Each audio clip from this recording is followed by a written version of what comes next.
the Torrance South Bay YMCA, and it is my honor and my privilege to present the Government Excellence Award to our Torrance City Council member, Sharon Kalani. Sharon is a beloved wife, mother, and grandmother, a city council member, manager, advisor at Green Hills Memorial Park, YMCA board member, international cat judge, certified rescue diver, gifted equestrian, and someone who I consider a dear friend in my family. I did ask Sharon, when do you sleep? I met Sharon when both of us were starting our roles at the Torrance South Bay YMCA. Sharon is the incoming board chair and myself as a newly minted executive director. I was immediately struck by Sharon's kind and genuine character and her passion for all that she does, and that's a lot, as I just described to you. A personal goal that Sharon shared with me that is very evident to all of us who've had the pleasure of working with her in any capacity is her desire to make decisions responsibly. I especially appreciated this about Sharon in working with her as a longtime volunteer at the Y. Throughout her board chair term, Sharon and I navigated some really important conversations with board members, community members, Metro staff members, and the like, to benefit the Torrance Y in our community.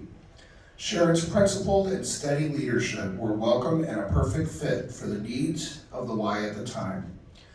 Sharon has the utmost respect and the gratitude of her fellow Y board members, her successors as board chairs, YMCA staff, and of course, our community. Sharon began her career in banking as a teller at Bank of America and worked her way all the way up to vice president of institutional banking. In 2006, Sharon joined Green Hills Memorial Park as a family service advisor and now has a leadership role there in the advanced planning department. And the reason we're celebrating today is because on March 3rd, 2020, Sharon was elected to represent Torrance City Council District 4. She currently serves as a member of the Strategic Plan Committee, Armed Forces Day Ad Hoc Committee, and the Citizen Development and Enrichment Committee. So when I asked Sharon how she approaches public service and her role in government, her goal of responsible decision-making was clear. Sometimes responsible decision-making has required Sharon to put aside personal ideologies and beliefs in order to truly hear and empathize with what her constituents and community stakeholders are saying. I think we can all really appreciate that. And I know that every person, including myself, who's had an interaction with Sharon, leaves feeling heard, respected, and appreciated, regardless of the outcome. That's a truly special gift, Sharon, and you bring it to all that you do. So please join me in congratulating and celebrating this wonderful leader in our community who is truly a woman of influence and excellent in her service in government, Sharon Kalani.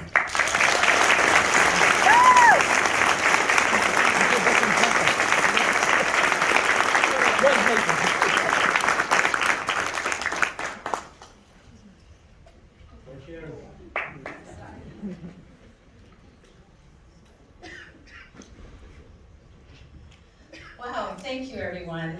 What a beautiful group of people. And Steve, thank you so much. I'm so honored to call you a person who has influenced me and supported me in so many ways. And I tell him this all the time, I am better because of him and the why. So thank you. I want to thank everyone here for this recognition. I'm humbled and I'm truly grateful.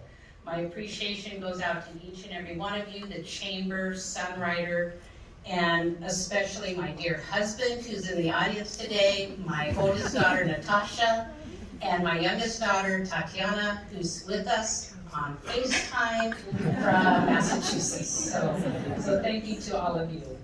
Let me tell you about a woman who influenced me, and it's so appropriate, Colonel, that you're here today. This is going to be an interesting story for you. There was a woman in my life who had her solo flight license at the age of 12. Now that was in 1938. She wanted to be an astronaut.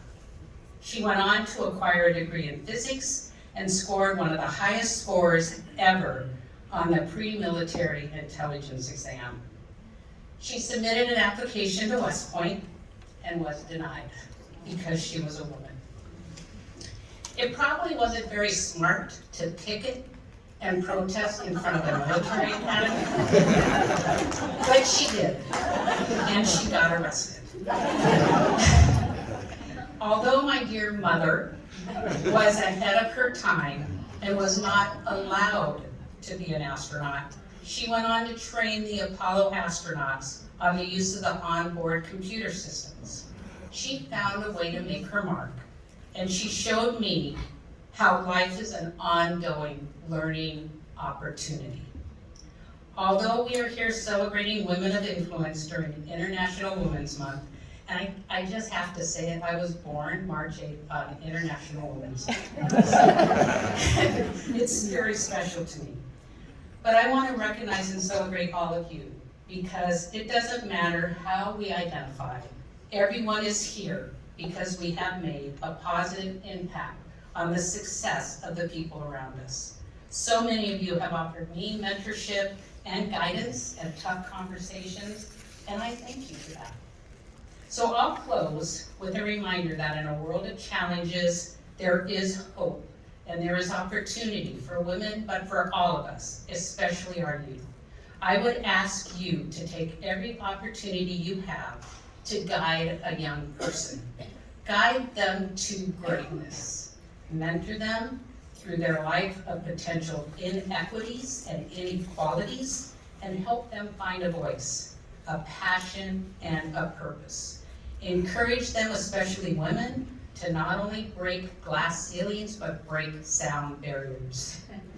So now, never stop teaching, but more importantly, never stop learning. Thank you.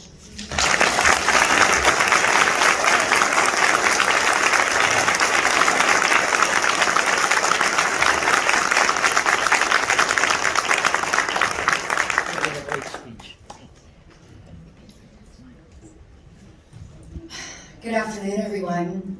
I'm Andrea Sala, and I am more than proud and honored to introduce the recipient